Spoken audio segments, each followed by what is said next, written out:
bell so you're notified when new videos drop. And we are in the final week. We're in the final of the 6 constant mitzvahs. What does any of that mean, right? If this is your first time watching one of these videos, you have no clue, absolutely no clue what I'm talking about. Maybe if you watched all of them, equally you will have no clue. We are in the final week and the final of the 6 constant mitzvahs. What is a mitzvah? Well, that's a good question. A mitzvah is a commandment from the Old Testament. It's what we Jews call a commandment. There are 613 of them, mostly dealing with tithing your vineyard or whatever. They're all very agricultural. Then there's a bunch about not doing idolatry. Not big on that, right? The good Lord not big on idolatry at all. But there are 6. There are 6 of them that deal with your interpersonal relationship with God. And if you focus on them, you can and make a study of them, you can supercharge your relationship with God, which is what we're doing here. Why are we doing it today? And what is day 44? We're on day 44 of a 50-day cycle called Sfirat Omer, which goes from the Jewish holiday of Passover all the way to the Jewish holiday of Shavuos or Shavuot, which it's a 7-week period where essentially the Israelites left Egypt in Passover, and then they made a physical journey to Mount Sinai. And they grew in a level of holiness every day, right? They went up every day until they were at a point where they could experience the revelation at Mount Sinai. They experienced it for 2 commandments, and they died twice during that time. At which point they said, Moses, mate, love you, baby, love you.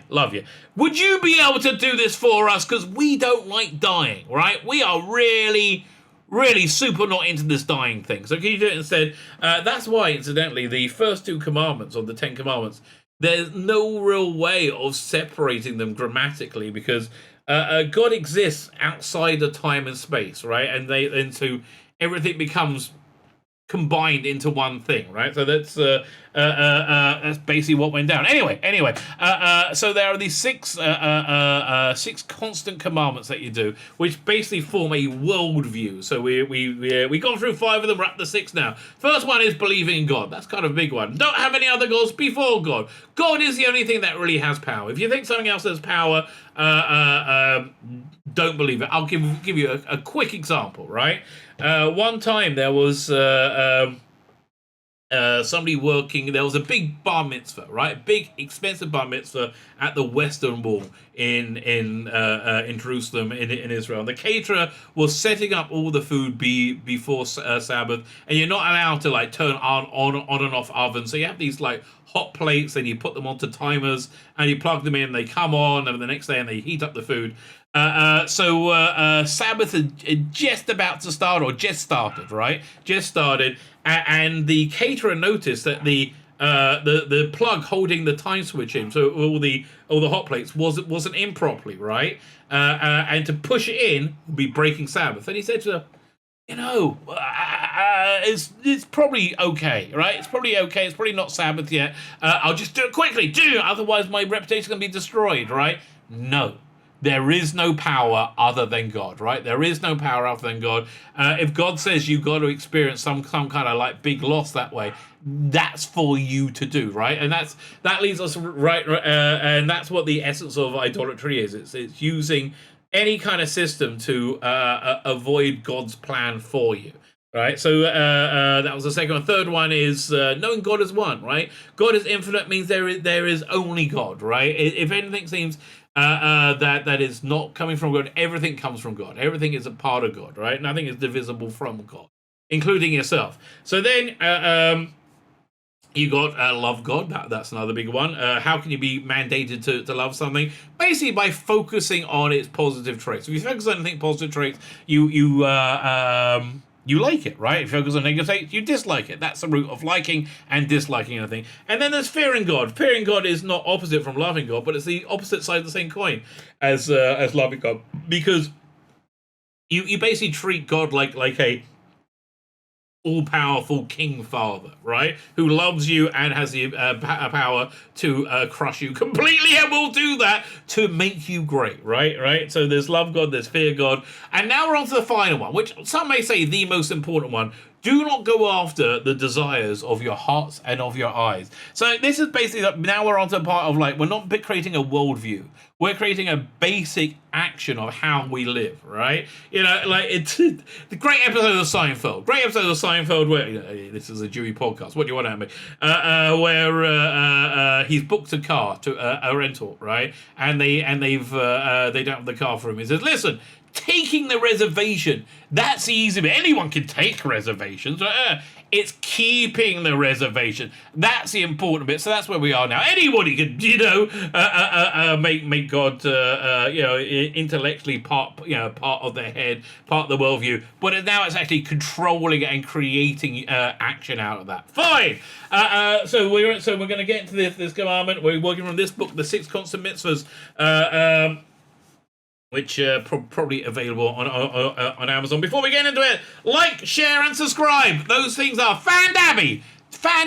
Not just double dozy. Triple dozy, mate. Triple dozy. Like, share, subscribe, comment about, yeah, YouTube has really throttled my account of late. So if you're not subscribed, you can subscribe. That'd be lovely. Absolutely lovely.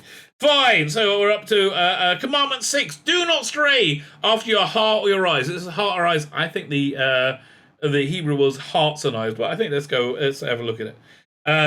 So fine, avoiding distraction. That's the first headline. In the last of the 6 constant mitzvahs, the Bible commands us, right? Do not, susuru, go after, after, levavechem, your heart. So it does say hearts, multiple hearts. And after, enechem, your eyes. So multiple hearts, multiple eyes. That's an important thing, I think. We're going to hopefully deal with that. A superficial glance at this commandment leads us to believe that the Bible considers the eyes and the heart to be inherently evil. Really? I mean, I guess. I hadn't thought about it. So, an apocrypha, a midrash, says, verifies this understanding, stating that the eyes and the hearts are two agents that lead the body to sin. Well, they certainly lead this body to sin, that's for sure. The eyes see, the heart covets, and the body follows through to commit the sin. Yeah, the most important thing is you got to know about life is, and this is actually, you can learn this from the book of Jonah. The heart is the captain of the ship, right? Whatever your heart wants, that's what you're going to justify. And boy, do we see that in today's modern world. This label seems unduly harsh. What's wrong with the heart? Are emotions and the heart uniformly bad? And why are our eyes considered evil? The eye provides us with perception, with curiosity. They open up the world. Why are they considered evil? Furthermore, we find many instances in which the Bible speaks highly of the hearts and eyes. Well, that's a pretty darn good point. We should hear that. So we see we're in Mishle. Oh, I don't know how to translate that. I think it's one of the writings where God says, give me your heart. Give your heart to me. We are commanded to serve God with all our heart. The Jewish court were called the eyes of the assembly. King David was described as having beautiful eyes because he accepted the rulings of the Jewish court. Apparently the heart and the eyes are not necessarily bad, so why does the Bible command us to not stray after them? Furthermore, it is also difficult to understand why the Bible demands of us what the Bible is demanding of us in this mitzvah. The emotions that our heart feels and the perceptions that our eye provides seem an integral part of us, right? So how can you differentiate them, right? Is the Bible telling us to not stray after ourselves? Can we be expected to negate and nullify the feelings that automatically enter our heart and the sights that enter in our eyes? The key understanding to this commandment lies in the answer to some more perplexing questions. So let's see what these perplexing questions are. The Talmud, which is a major codification of Jewish law and all philosophy, takes about 7 years to go through if you do 1 page a day. 7.5 years. I'm on my second time through the whole thing now. I did little bits beforehand, but this is my second time going through it. So teaches us that not straying after our hearts means not to engage in heresy, and not straying after our eyes means not to engage in lustful activity. So again, not straying after your heart means not going out, not getting involved in heresy, and eyes, lustful activity. Well, I said the lies. Let's see your heart. I guess they go and explain it all. Logic would dictate then the first 5 of these consummates, or these commandments, make the 6th one completely unnecessary. Yeah, like if we know God's one and all the other, why would we do that, right? So fine. So the first commandment is faith requires to know that it's God, to make sure that our actions reflect that knowledge. The second commandment of not having other goals before and commands us not to seek success through the means that are disassociated from God. The third one of the oneness of God requires us to recognize that nothing truly exists outside of God. The fourth one is love God. Is to love God. It's axiomatic to do that anyone who fulfills these 4 commandments can engage in heresy. The 5th one, of fearing God, requires to realize there are serious consequences for action. A person who has fear of God will not engage in heresy or lustful activities. Listen, mate, I'm pretty scared of God. I still do engage in lustful activities, right? That or at least struggle not to. I mean, that's kind of baked into human beings. Why do we need a separate commandment not to engage in such activities that we are already precluded from doing so by the first 5 of these commandments? Furthermore, according to this interpretation, why does the Bible not tell us to not stray after our heart and mind? Why doesn't it clearly say, do not be heretical or lustful? Well, yeah, that's actually quite a good question now, isn't it?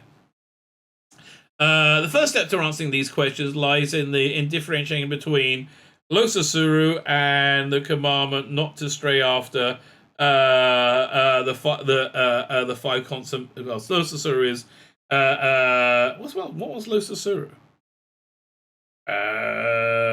Not to go. Oh yeah, it's not. Oh, Losasuru is not straying. I think is this one. Yeah, not going after your desires. Those sorts fine. They sometimes they just write it in Hebrew, and I don't even notice it. I'm glad I called it. To differentiate between this commandment, not going after your heart or your eyes, the commandment not to stray, and the first 5 commands that preceded it. While the first 5 are rooted in philosophy and with practical applications emerging by inference, not going after these desires is a practical commandment only. The first 5 commands lay the groundwork for our spiritual success in this world. By the time we reach the final one, we already know that God exists and no other force contains any power, that God is one and that we love him and we fear him. We know that success is measured in terms of spiritual perfection. We know that everything else is temporal and superficial. We know that if we indulge in sordid pleasures, we pay a heavy price, but boy, are they fun. We know all that, but we are suddenly overcome with temptation. Something or somebody provocative something or someone provocative is before us, and we know that we should avert a gaze. Yes, we do. We are sitting at a computer, and we know that clicking a mouse will take us to a place where we don't belong. Blimey, this is about 15 years ago. Before the age of phones, man. Wow. What would you think of things today? There is a juicy piece of gossip on the tip of our tongue, and we know that we should not say it. But there is still a struggle. We still tell ourselves, I know this is wrong, I know it doesn't pay, I know it's a spiritual suicide. But we still feel torn. Yeah, we still really, really want to, right? The battle rages on despite knowledge. We know that what we should do, but then it's all too late, right? All too late, and we slip, we sin, we make a mistake. Yeah. We want something and we do it. What happened? We know what we're doing the wrong thing. Why did we lose the battle? That's a pretty good question, right? We lost the battle because we got distracted. We could not hold on to our values. We have worked so hard to incorporate into our life because we got sidetracked. Not going after our desires does not require us to learn anything new. It requires us not to be distracted from what we do know. Right? It requires us to remain focused on what we already know and not to let our heart and our eyes lead us into territory that contradicts our. I have no idea what this word is. Welton Shagun. That's probably Yiddish, right? That's probably Yiddish. I have not a clue. Not a clue what it means. Yeah, man. Let us look at roles. Let us look at the roles of the heart and the eyes play in our life, and see why the Bible singles them out as the organs that we must be careful not to stray after. I mean, honestly, I would have thought, a person's pee-pee would be the thing not to go after. I mean, that's the thing that normally universally leads people astray, isn't it? Fine. So we're just going to do the heart today. We're going to move on to the eyes tomorrow. In a physical sense, the heart supplies energy to the body by pumping blood to the system and supplying them with life-sustaining oxygen. In a spiritual sense, too, the heart is the organ that represents the human emotion. It's the most powerful force in the world. A person who feels strongly about something will pursue it relentlessly, whereas a person who is ambivalent will not. In terms of decision-making, therefore, the heart in the seat of emotion is crucial. Again, the heart is always the captain of the ship, right? The heart is always the direction that you are always sent in. But our emotions are always rational. Never! Right? Never! Can we control them? It's hard. Take a look at people reading a novel. When they sit down on the sofa and they begin to read, they know they're about to enter a world of imagination. They know it is fiction, and before long, however, they begin reading to feel emotionally attached to the characters. Yeah, I mean, look, fiction is real. The emotion generated by fiction is as real as anything else. Before a movie novel calls a reader to live through the trials and tribulations together with the characters. Trying to stop one in the middle of the novel and point out the fear that they're feeling, or the hero or the heroine is in danger is for naught, because he or she simply never existed. Will it make a difference? Hardly. Their emotions have taken control over them. I don't know. The last Mission Impossible movie, my wife says I didn't blink. I was like on the edge of the seat, and I know Ethan Hunt isn't real. Okay, I know he wasn't about to stop a nuclear bomb, right? I knew all that. I was very much invested, right? I was very much invested. It was so much fun. The same happens when people watch a play. They know quite well they're about to enter a fantasy world. And boy, do I like entering fantasy worlds. But as scenes unfold before their eyes, they begin to cry for the characters. Well, again, it depends on the quality of the play, I guess. Why are they crying? Tell a person weeping at a play and the characters are not really in trouble. The actors simply make it seem they are. The tears will still fall. Our emotional stirs. It's incontrollable. Since the heart responds so readily to petty and false cues, can we trust it to make the right decisions in life? Much of the heart is crucial. We must remember that it is no more than a muscle. Well, I think we're talking metaphorically when we're talking about the heart, right? Like when the heart of every other member of the animal, like the heart of every other member of the animal kingdom. What you want to tell me? My dog doesn't love things? That's the only thing the dogs do, right? The human heart instinctively produces emotions, but it doesn't. It's all in your head. Okay, it produces emotions that protect us and help us survive. But as humans, we must strive for more. We must place our heart in the service of a superior intellect. So I think that's very good advice, right? Because I think feeling is very, very important. Like using the passion from your heart is very, very important. It propels you to greatness, right? It generally speaking is what makes you great, is what makes you strong. What makes humans indomitable. And I think we are. I really think we are, because our passion can push us and push us and push us to incredible places. But it's it can be a rudderless, very, very powerful engine, right? You can't let it control you. You must direct what you feel about. I think that's what it's saying about. I think that's really the essence of this commandment. Like you need to be able to direct what you care about. And again, that's what I think this curation of reality in social media is so terrible, right? It's leading us astray. Quite literally, it's leading us astray from what's good for us. It's leading us astray from truth. But mostly, it's leading us astray from what God wants of us, right? And so it is evil. Man, I'm really glad I just read that, because it's really crystallized that for me now. Like, what's wrong with this media manipulation, right? Because it's leading you away from God. It's leading your heart to rebel against God in every way it can. And that's why I think it's evil. Wow. Yeah, sometimes you learn something and you go, oh man, everything fits into place. That's really great. This is one of those times. So yeah, listen, I am glad glad I went over that day. Join me tomorrow as we continue the explanation of not going after the desires of your hearts and your eyes. And I hope we're going to explain why it says multiple hearts. My name is Tzvi Lebetkin, the rabbi from another planet. Please like, share, and subscribe, and ring the little bell. Ring that little bell so you're notified when new videos drop.